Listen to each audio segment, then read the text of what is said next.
Bienvenue dans la chaîne des histoires extraordinaires. Merci de nous soutenir en likant, en commentant et en partageant nos contenus.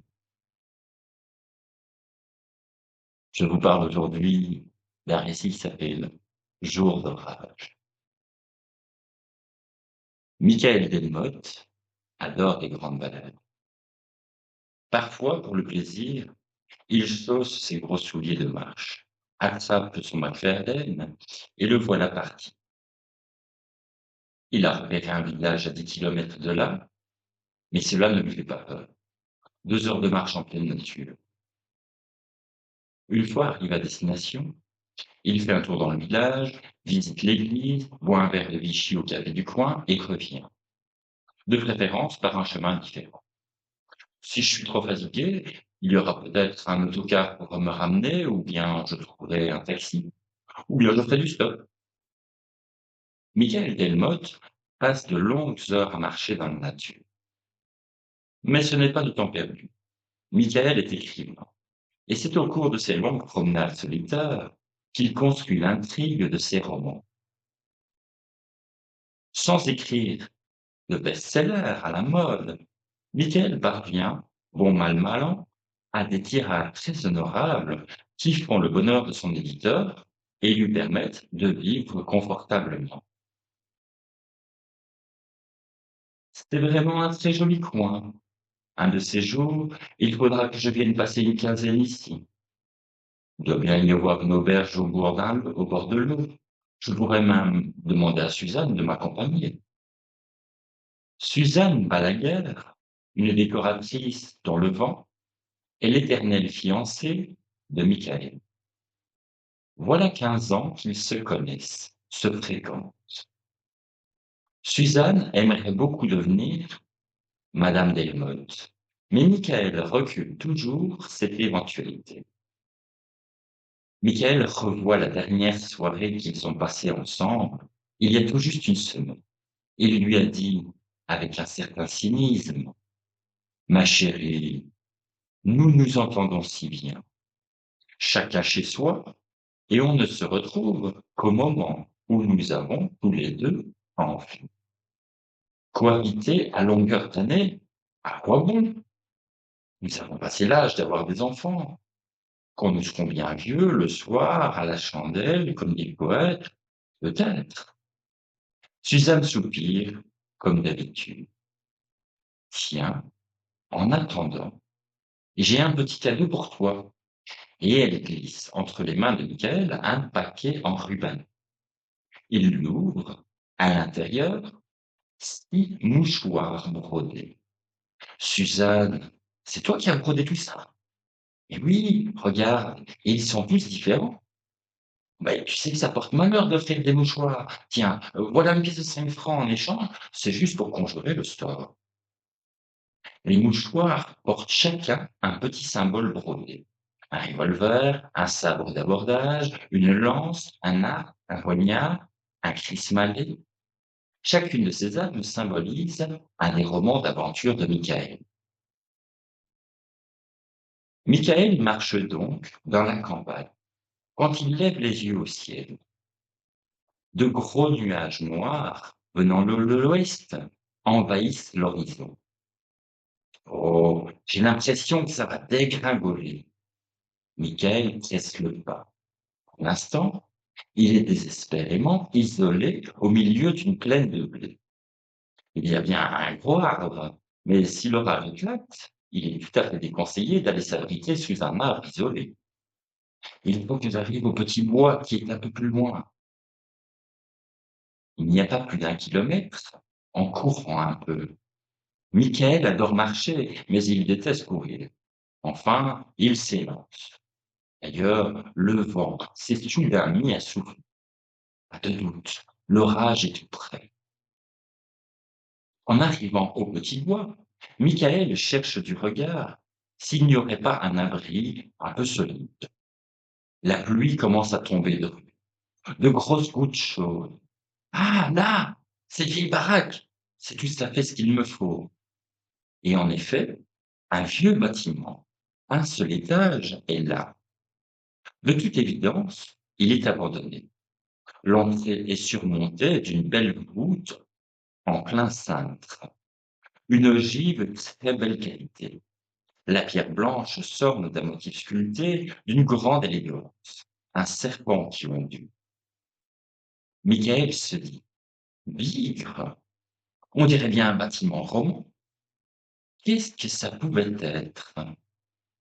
Bizarre que ça ait l'air tellement abandonné. Le motif de serpent est superbe. Qu'est-ce que cela peut symboliser? Le diable peut-être?» L'étage supérieur du bâtiment est orné d'ouvertures étroites, presque des meurtrières. Le toit couvert d'ardoises se perd dans les frondaisons et Michael pense: on dirait un ancien bâtiment des Templiers. Une ferme fortifiée. Il faudra que je regarde sur mon guide, ça doit être répertorié. Mais pour l'instant, l'orage déferle sur tout le paysage. Michael a le visage trempé de boue. Derrière lui, la porte est un épais panneau de chêne.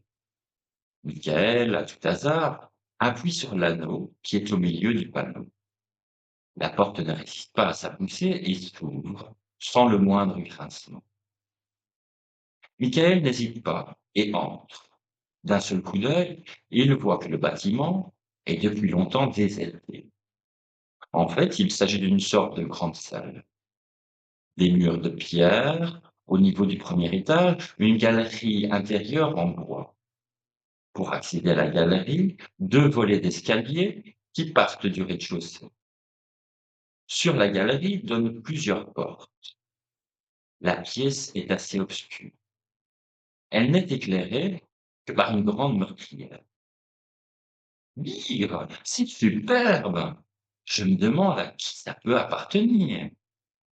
Si par hasard ça tient à vendre, je crois que je ferais une folie. Ça a une allure folle. Suzanne en ferait un truc superbe, avec des tapis d'Orient, des lampes basses, une cheminée centrale qui monterait jusqu'au toit. Michael est tout heureux de sa découverte, et en plus, il est heureux d'échapper à l'averse. Il sort un mouchoir de sa poche, celui sur lequel Suzanne a brodé un petit poignard, et il s'essuie de la main qui lui a mouillé le visage. Je vais aller voir là-haut ce qu'il y a derrière les portes qui donnent sur la galerie. Il doit y avoir de quoi faire des chambres d'amis et des salles de bain. Mais soudain, alors qu'il va atteindre le niveau du premier étage, la foudre tombe tout près. Un éclair illumine la pièce. Michael s'arrête, cloué sur place par la surprise. «Oh! Oh, pardon monsieur, excusez-moi, votre porte était ouverte, je suis rentré 5 minutes pour m'être à l'abri de l'orage. Je ne devais pas vous déranger.» Un inconnu est penché à la balustrade de la galerie. Cet homme, à qui Michael présente ses excuses, est barbu et porte une chemise blanche à manches bouffantes. Michael ne saurait dire s'il s'agit d'une chemise de nuit, car il ne voit que le buste de l'inconnu. Un inconnu qui regarde, un silence peu amical. Michael dit: «Vous êtes sans doute le propriétaire de cette maison, elle est magnifique.» L'autre le regarde sans répondre. C'est comme s'il n'avait pas entendu d'émeute. Il se contente de le fixer, de ses grands yeux noirs surmontés de sourcils très épais. Et le regard qui transperce Michael n'a rien d'aimable. On dirait qu'il veut foudroyer Michael sur place. Michael, qui se paie d'audace, demande: «Vous ne seriez pas vendeur par hasard?» Le temps de monter une marche supplémentaire de l'escalier et l'homme a disparu. Pas un bruit, pas un grincement de porte ni de plancher. Et Michael lance: «Monsieur, monsieur, vous êtes là?» Il se sent soudain bizarrement mal à l'aise et il se dit: «Et s'il était allé chercher son fusil ou bien s'il lâchait un chien à mes trousses? Vraiment ce bonhomme, était pas tout à fait sympathique.» L'orage semble avoir cessé et Michael décide de quitter les lieux. Bon, je reviendrai une prochaine fois. Je serai peut-être de meilleure humeur.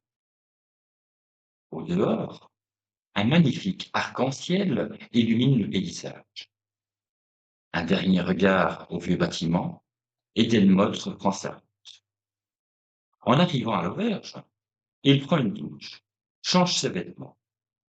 C'est alors qu'il fait une constatation déplaisante. Ah, le mouchoir de Suzanne! Oh, je ne l'ai plus, quelle barbe! Voyons, je l'ai sorti de ma poche en entrant dans la commanderie. Car Michael a d'ores et déjà décidé que la vieille bâtisse ne pouvait être qu'une ancienne commanderie des Templiers. Je me suis encore essuyé le front avec le mouchoir au moment où j'arrivais à l'étage. Bon, j'ai dû faire tomber ce mouchoir chez une barbue. Eh bien, ça fera le but d'une promenade. S'il est de bonne humeur, le barbu lui permettra peut-être de chercher mon mouchoir, ou bien il l'aura déjà trouvé. Et puis, nous en reparlerons d'une vente éventuelle. Et Michael repart, à pied, pour une longue promenade qui doit le conduire à la vieille demeure avec sa porte romane. Une fois parvenu au bois, Michael Delmotte a un peu de mal à s'orienter. Mais où était cette baraque? Pourtant, voyons, je suis arrivé de l'autre côté, et dès que j'ai pénétré dans le petit bois, la maison était tout de suite à ma droite. Michael fait entièrement le tour du bois, en vain. Il en vient à se demander s'il ne s'est pas trompé de mosquée. Mais non, il reconnaît une barrière vermoulue et toute déglinguée qu'il avait remarquée la veille en arrivant. Soudain, il sent un frisson lui courir le long de l'épine dorsale. Il vient de retrouver la maison, ou du moins ce qu'il en reste. Mais, mais c'est pas possible!